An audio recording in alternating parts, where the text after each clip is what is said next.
Oh, this is the RPG Pundit, the final boss in Internet Shitlords. And today I was going to talk to you about some detail in game design or game mastering or something like that. Because, you know, the last couple of videos I did had been about this whole consent in gaming thing, and I figured maybe it's time to stop talking about stupid stuff SJWs do and talk about something to do with gaming. But then an SJW had to open her mouth, and now here we are. But I'm going to talk about what this person said, and then I'm also going to talk about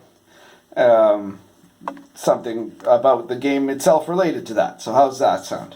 Everybody gets what they want. Because every time I do a video that's about like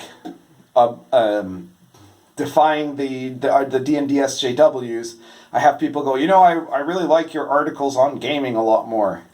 And whenever I do an episode about gaming, I get people going, oh, this is boring. You know, we want to hear more about fighting the SJWs. So here you go. You're going to get both in one video. So this is what's been viral today on Twitter, is that an SJW person posted a tweet where they said that we have to ban the murder hobo, right? Not actually, let's be totally fair. Not ban the murder hobo as in from the game itself, but that the word murder hobo is triggering. It's classist and bad, is what I quote. You know, it perpetuates stereotypes. Okay, so there's like stereotypes against hobos, I guess, right? Just in case if any of you are listening to this and you don't know what a murder hobo is, I'm going to explain it. A murder hobo is a term used in D&D play for the type of player or the type of character or the type of game, because it could be a murder hobo campaign, right, where you have the players are playing characters that have no attachments to anything, they have no connection to the world. All they care about is, you know, their power-ups, their items, their weapons, what they have on them, right? And going around killing things to get more power-ups and more weapons and you know, to kick more ass, right? It's a way of playing D&D that is actually relatively very common, right? It's very common that you'll see that, you know, players might choose that their character won't have, you know, like they won't want to have a nice house, right? Because why do I need a nice house? My character might want that, but I don't need that, right? It doesn't give me any power-ups, right? It doesn't give me any benefits, right? So I'm just going to, you know, I've got 1,000,000 gold pieces in this bag of holding, but I'm going to pay 1 copper a night to stay at the shittiest hotel possible, right? Because I don't need any comforts. All I want is to spend that money on magic items, and then, you know, to be able to amp up my character, right? This was something that reached like you know, it's always been kind of a part of the game for a very long time, but I kind of, in my experience, saw it kind of hit a pinnacle in the 3rd edition period, where, you know, there was that combination of 3rd edition being a game that rewarded rules lawyering and being really familiar with the rules, plus it rewarded the people who could make builds, right, where they made the best, most powerful character and needed in-game knowledge to get the most powerful character. And it had no real coherent setting of its own. So those 3 things together ended up making it kind of the ideal hunting ground for the detached autist or the part-time sociopath or whatever you want to call it, right? That would like to play a murder hobo, right? And you know, why would they want any stuff? Why would they want land? Why would they want people to be involved with? They don't need connections. Their character never needs to have sex. They don't need to have kids. They don't need to have family members. None of those things. All those things are just weakness anyways, right? I just want to go from place to place, killing monsters, getting treasure, getting XP, and getting powered items, right? That's the murder hobo philosophy. But this person on Twitter didn't really object to the murder hobo philosophy so much as the use of that word, the word murder hobo, right? That it is a classist and bad word. Of course, all the SJWs retweeted. They all loved this. This was fantastic. The person, when I saw it, the way it was written, I had to check. I wasn't sure because we've gotten to the point. You know, do you remember back in like 2015, 2016, where once in a while you'd see some article, maybe even still on The Onion back then, because that was before The Onion went woke and got broke, where you'd go, oh, I don't know if that's like some real thing that someone on the left believes, or if it's a parody of what they believe. That's so weird. And then somebody clever, maybe even me, would have tweeted something like, we're increasingly reaching the point where it's impossible to distinguish actual leftist beliefs from satire or parody. Well, guess what? We've completely crossed that threshold now, right? There's literally nothing these people say. Because if you see an article that says, for the sake of the environment, we should eat human flesh, you think, no, okay, that's got to be parody. Nope. Stuff that environmentalists have actually said, right? They're now trying to advocate that in, I don't know, Sweden or somewhere, right? It's like anything, every single candidate for the Democratic Party advocates unlimited immigration.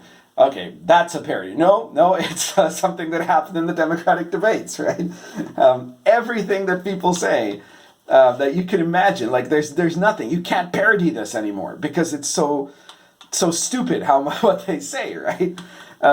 And so, what that means now is that anytime you see some ridiculous, stupid thing that is allegedly coming out of an SJW's mouth, you kind of have to check. You have to see, okay, well, hang on, is this the Babylon Bee, or is this, some parody account like, whatever the new version of Godfrey Elfwick is, I forget her name now, but or something like that, or is this actually what they believe, right? And so there's one way to check, of course, is to see if they're a pronoun person, right? I mean, even then it's not foolproof because the whole account could be parody. So you kind of have to look through and use your best criteria, right? But you know that if you check on the profile of the person and you see, some MAGA thing, or you just don't see any sufficient SJW material besides that one post, because SJW people will post only about SJW stuff. You'll need 3 tweets in to find the next thing where they talk about how awful Trump is or whatever, right? But you keep looking. You don't really need to look very far, because even if basically at this point, if they don't say he, him, or she, her, or she, or he, they, or whatever it is, right? If they don't have pronouns, if they're not a pronoun person, then they're probably being satirical. Right, but if they are a pronoun person, then unless the whole account is a fraud, they're undoubtedly real SJWs, and this is nonsense that they really believe, right? Like, yeah, the real problem here, the way that we defeat classism and discrimination in our society is by no longer using the word murder hobo. Like, is that even anything related to anything? Like, are you suggesting that there's a community of people who self-identify as hobos, that call themselves hobos, and that are objecting to the idea that, people will think of them as violent murderers? Oh, wait, you are. That is exactly what she said. She said, this perpetuates the stereotypes that our vulnerable populations are violent. Okay, now hang on a sec. You're worried about that by us using the term murder hobo, right? But you will excuse MS-13 murders by saying, well, that's they're poor victims of their culture, right? Or something like that. You're like, oh, they grew up in the ghetto, right? And so then we can't judge them the same way we judge straight white men. Like, how would that be allowed? So you're perfectly okay to use an unbelievably insulting racist stereotype to excuse the bad behaviors. Like, you think, your side thinks black people somehow are too stupid to obtain IDs. That's your side's whole argument against voter ID is, but black people won't be able to vote if they have a voter ID law. Because somehow black people can't figure out how to get an ID card. Even though I'm pretty sure every black person in America pretty much has an ID card who's going to vote, at least. So this, you're completely willing, like, don't pretend like you care about poor people, SJW. You don't care about any vulnerable populations, right? This is all about manipulation and control as usual. And don't come to me talking about perpetuating stereotypes when you present my people, Latinos, as people that have to come fleeing into your arms as illegal migrants, and that we can't control our passionate, violent tendencies to join drug gangs, right? And so therefore we should be excused and allowed to cross the border with the children that are not our own that we plan to sex traffic or something like that, right? Like, This is your point of view. So come off your high horse. You're pretending it's classist. You said it's classist and bad. You are the most classist people on earth, right? Like, you are a collection of almost entirely white, upper middle class trust fund babies, or at the very least people who live with and are supported by their parents, who are dedicated to looking down on the election result that you yourself claim was the product of the deplorable poors, right? Because you know better than they do, right? They shouldn't get to have democracy. Why would they need democracy? We'll decide for them, right? This is your classist agenda. You are the privileged ones, okay? And this person, by the way, just so we know who we're dealing with, is I'm not gonna give her name, because otherwise I don't want people to then claim that I'm sending you out to harass or something like that, because that's not what I want. But their name, they have a nickname on their tweet, which includes the words stink and rat, and their subtitle is "Your Trash Witch," right? So yeah, these are high quality people we're debating. But let's switch the topic into the gaming question itself, right? Are murder hobos bad? I don't think, let's put aside the fact the word murder hobo does not need to be banned. It's not a massive crisis in gaming. It's not evidence that gamers hate hobos. Like, if the gamers hate hobos so much, why do so many of them want to play them, right? Come on. But the murder hobo itself, to me, in my opinion, has always been kind of like one of the dumbest modes of playing D&D. Because there's lots of ways to play D&D, and if that's how you and your party like it, then go right ahead, right? But maybe you want to think, as a DM, for example, about the value of creating a game, running a campaign, where your characters have much more, your player characters have much more that they're invested into, right? And that investment changes the nature of the game, right? Because then it doesn't just become about the player using the character as his extension and not really caring what the player character might like, but trying to just accumulate XP and wealth for power purposes, for stuff that'll give you items or things that'll give you, raises in stats or stuff like that, and will instead be forced to think along the lines of what the character would want, what their priority is, right? Because that makes for, first of all, a much deeper immersive experience, right? Immediately you're not thinking of, if you can get your players to the point where they're not thinking of, oh, if I just get 400 more XP, then I'll level up and then I'll have a third level spell and I'm going to be able to spend this money to make this wand or something like that, right? If you can get them to stop thinking in terms of mechanics and get them to start thinking in terms of what would be the agenda for their character, that's going to be a huge change in how immersive the whole game becomes for everyone. So there's a reason why in my OSR games, right, like in both Lion and Dragon and in Arrows of Indra, part of the character creation mechanic includes rolling up random stats to determine your family and family members, and if you have family members, right? Because in most ancient societies, your family was hugely important. It was much more important than it is for most people today. You might love your mom and dad or something like that, but you're not prepared to kill for the honor of their name or something along those lines, right? Like in ancient cultures, which includes medieval Europe, but it also includes, for example, Vedic India. Your family was the fundamental social unit. It was more important in some ways than the crown, than the king, than certainly than the nation, and probably more than your tribe or ethnicity or any of those things, right? So the connection of your family, and you see this in the War of the Roses, right? Which you also see, for example, in stuff inspired by the War of the Roses, like in Game of Thrones, right? Like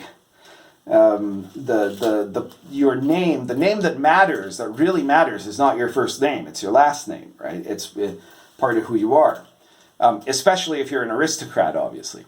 But even if you're a peasant, your family connections, your house, your home, your village, the people in your clan, right? They matter more than other things, right? And you will need to, by definition, become involved in your world. If you're running a game Yeah, I mean, again, if you're running a totally gonzo game, nothing makes sense, nothing matters, fine, right?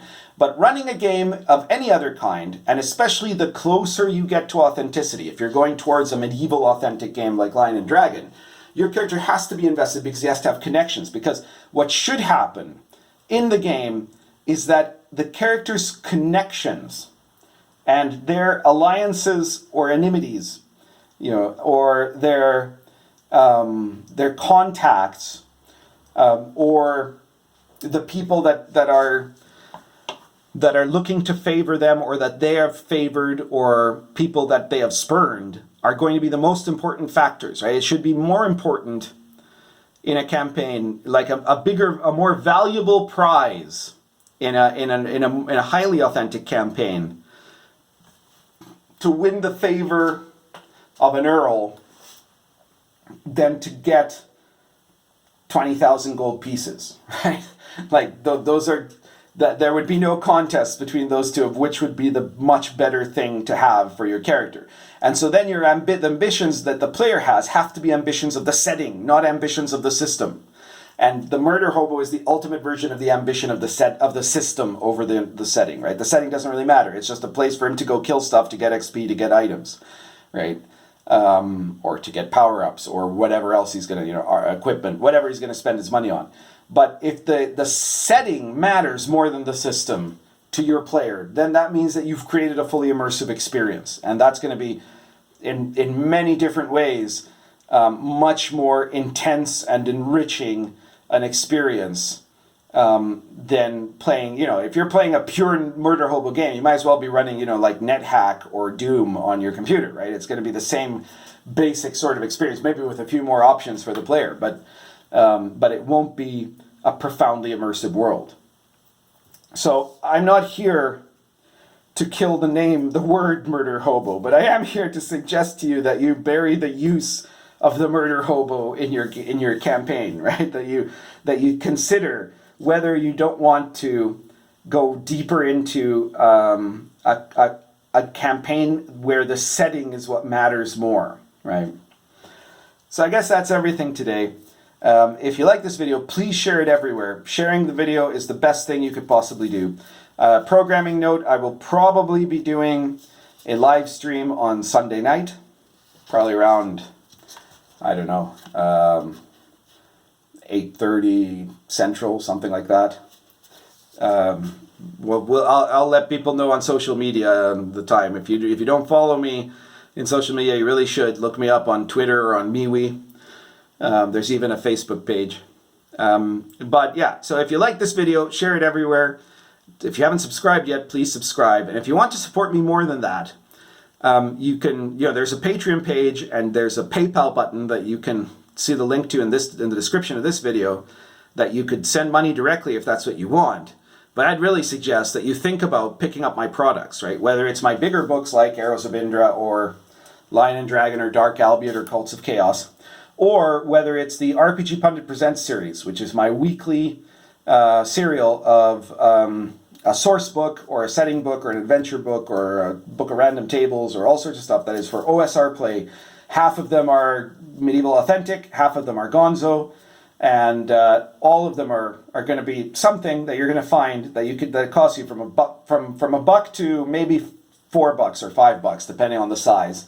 That you'll have an opportunity to give me a tip, to help encourage me to keep writing, to keep working, and showing your support for what I do.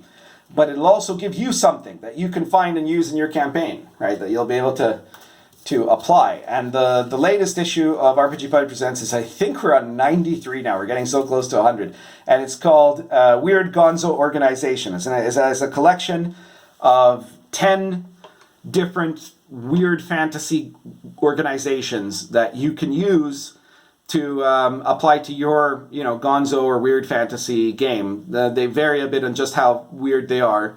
So you get everything from like the Oligarchs Club, which is a group of the most elite, powerful people in the world, to something like the Loyal Order of Rats, which is a secret society of intelligent, non-anthropomorphic rats that are trying to fight against evil all throughout the world, and almost no one knows they exist. Right? So something like that, right?